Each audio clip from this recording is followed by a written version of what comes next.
एक 17 साल का बच्चा जो नीट के पेपर की तैयारी कर रहा था और उसका पेपर लीक हो गया, तो उसे ये सारी बातें कोई नहीं बताएगा। एज ए माँ बाप आपका फर्ज बनता है कि आप अपने बच्चे को शुरुआत करने से पहले ये बातें जरूर समझा दो, क्योंकि अगर आप उससे ये एक्सपेक्ट करते हो कि उसे 14, 15, 20 घंटे पढ़ाई करनी है, तो आपका फर्ज बनता है कि आप उसे रियलिटी भी दिखाओ कि आप इंडिया में कितने बड़े कंपटीशन के अंदर जा रहे हो। इस बोर्ड को ध्यान से देखना और आपकी आंखें खुल जाएगी कि हो क्या रहा है। ये जो नीट एग्जाम है बेसिकली जो मेडिकल के लिए होता है, उसमें 22 लाख बच्चे अपेयर होते हैं, लेकिन उन 22 लाख में से टोटल सीट्स है 1.29 लाख, यानी 1,29,000 सिर्फ और सिर्फ। अब आपके बच्चे के पास होने की प्रोबेबिलिटी जो है वो 18 में से एक बच्चा जो होगा वो नीट के लिए सेलेक्ट होगा। सबसे पहला कंपटीशन तो यहां देखो। अब इससे आगे बढ़ो तो ये जो 1,29,000 सीटें हैं ये डिवाइडेड है गवर्नमेंट कॉलेज और प्राइवेट या डीम्ड यूनिवर्सिटी में। तो जो सारी दौड़ है, जो माँ बाप एक्सपेक्ट कर रहे हैं, जो बच्चा अपने एफर्ट्स लगा रहा है, वो सारा का सारा इस गवर्नमेंट कॉलेज में एडमिशन के लिए लगा रहा है। मैं आपको बताऊंगा क्यों। क्योंकि ये गवर्नमेंट कॉलेज में 60 से 63,000 सीटें हैं थ्रू आउट द इंडिया।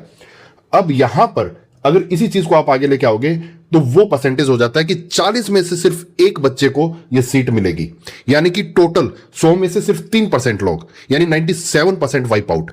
और जो बच गए उनको जाना पड़ेगा प्राइवेट या डीम्ड यूनिवर्सिटी में। अब ये जो प्राइवेट और डीम्ड यूनिवर्सिटी है, इनकी फीस जानकर आप चौंक जाओगे। 50 लाख से 1.5 करोड़ रुपए तक इनकी फीस है। तो सारे माँ बाप और बच्चे यही एफर्ट लगा रहे हैं, और इनमें कोई वो जाएगा जो या तो लोन ले पाएगा या जिसके माँ बाप के पास पैसा होगा। लोग घर बेच रहे हैं, जमीनें बेच रहे हैं यहां पहुंचने के लिए।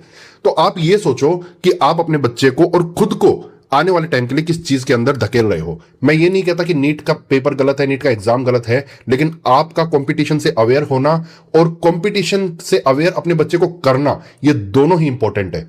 अब आगे सुनो, अगर आपका यहां हो भी जाता है तो आपका मुकाबला है रिजर्वेशन से।